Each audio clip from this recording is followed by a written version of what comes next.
Hello everyone, welcome to the program. I'm your host, Zhang Haoran.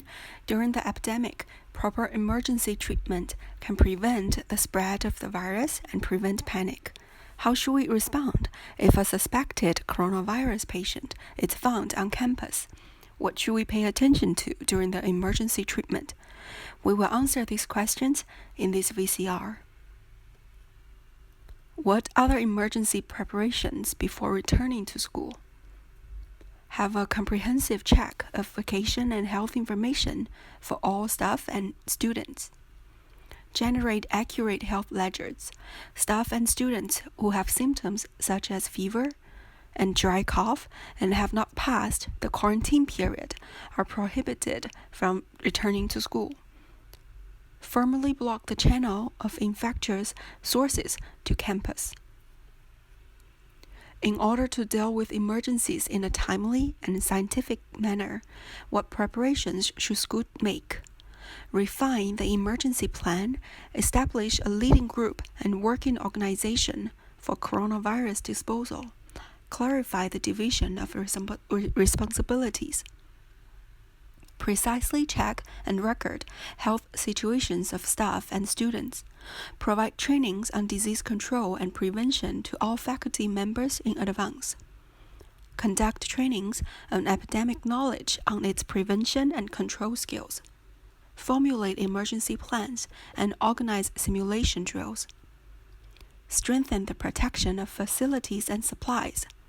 The school should issue a flowchart for all staff, implement fire and epidemic prevention measures, as well as provide enough supplies and funds for epidemic prevention and control.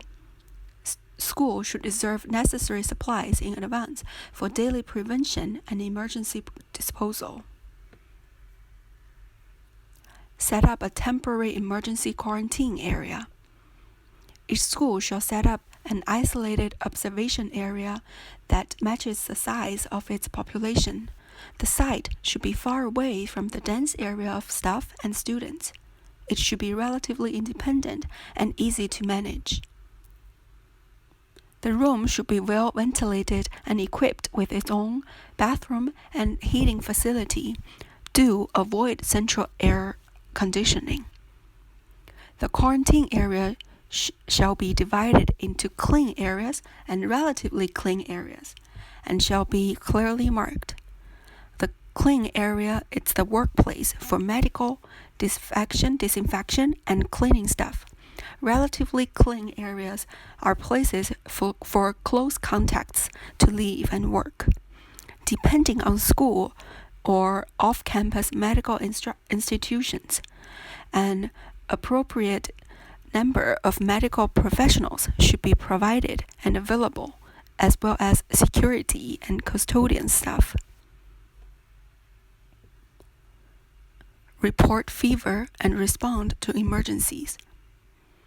After returning to school, during the epidemic prevention and control, the health status of teachers and students should be tracked every day. What should we do if there are staff and students with fever and dry cough? What details should we pay attention to during the process? If a student has symptoms of suspected coronavirus, such as fever and dry cough, he should report to the teacher of the school epidemic prevention and control team, as well as his homeroom teacher. The homeroom teacher should inform that student to immediately act self-protection. The student should be accompanied by the homeroom teacher or an emergency team teacher to the quarantine room to wait for an appointment at a designated medical institution. The teacher who accompanies the student should wear an A-level protection suit, and then the two should be separated by more than 2 meters while walking.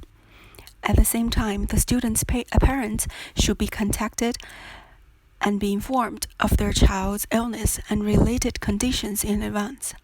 School should maintain a close communication with the parents and report the progress in a timely manner. When the student enters the quarantine room, he should disinfect the hands, wear a new mask over the original one, Unfold the mask to fully cover his nose, mouth, and jaw. Pinch the nose clip to fit the face completely. Take and record his temperature. Students should cooperate with the school nurse by following the above procedures.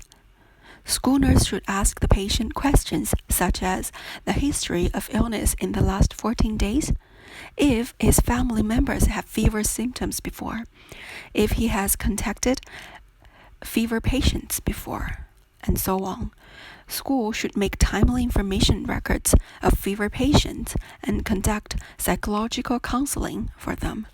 Meanwhile, preliminary information of suspected close contacts in the school should be collected in accordance with emergency treatment measures. If the referral patient rules out coronavirus, the emergency team shall promptly notify the relevant personnel registered on the scene. Coronavirus excluded students are supposed to stay at home and observe by their guardians and the school for 14 days. Nucleic acid test will be performed to exclude them when necessary. If the referral patient is confirmed to have coronavirus, the school should immediately report to the local disease control agency, and then the coronavirus headquarters and Shandong Education Bureau. The school should cooperate with the local CDC to further verify the close contacts who are initially identified. The school should also create a list of close contacts and transfer them to the centralized quarantine site for observation, one person per vehicle. What should teachers and students pay attention to during the practical drills? School should try to dredge students' panic and relieve their stress. School can provide students with the knowledge of coronavirus and explain necessary preventive measures. How to take care of close contacts of coronavirus cases.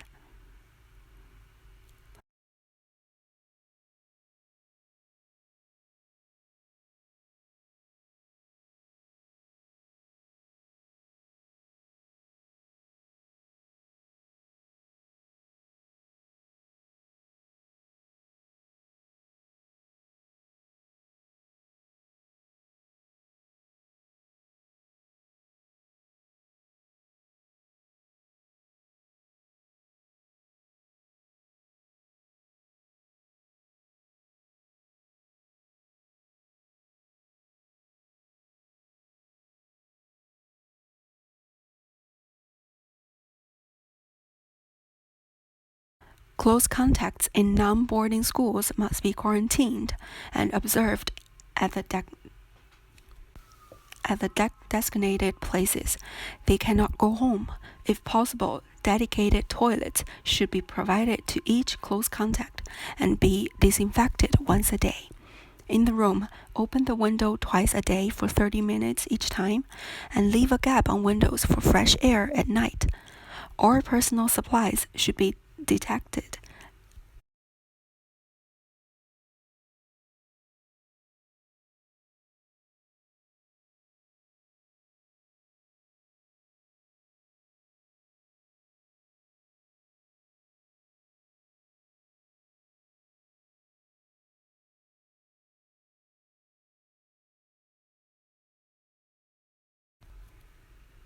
Should be dedicated to specific persons.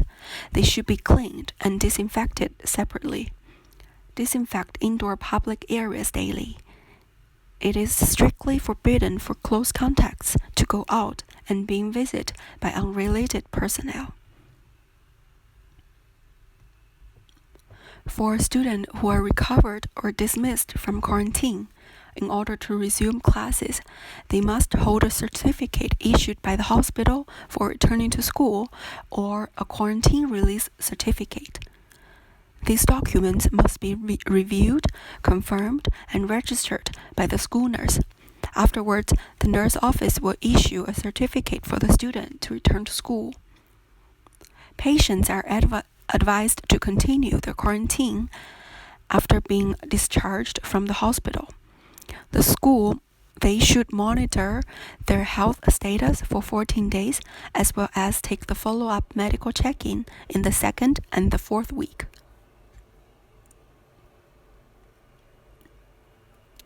After discovering a suspected case, the sick student should be quarantined immediately. School should disinfect related areas. Cleaning crew should perform self-protection under the guidance of CDC.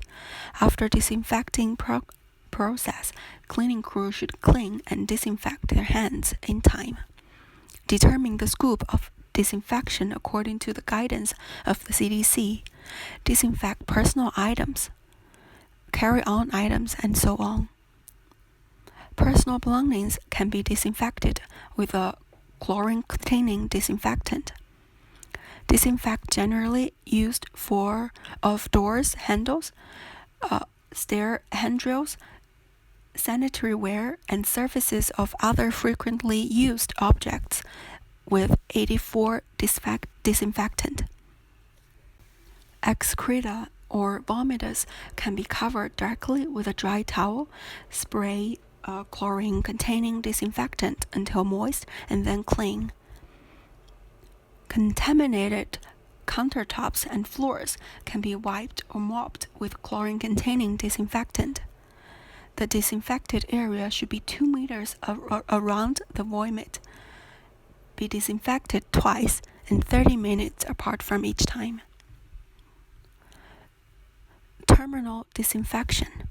Under the guidance of disease control departments, schools should perform terminal disinfection after sick students being sent to the hospital.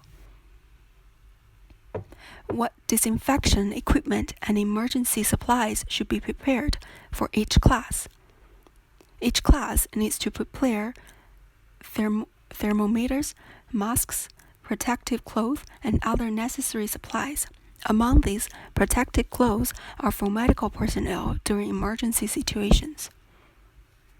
School needs to prepare disinfectant, 70% alcohol, chlorine-containing disinfectant, and paracetic acid. School should also have UV lamps, portable ones if possible.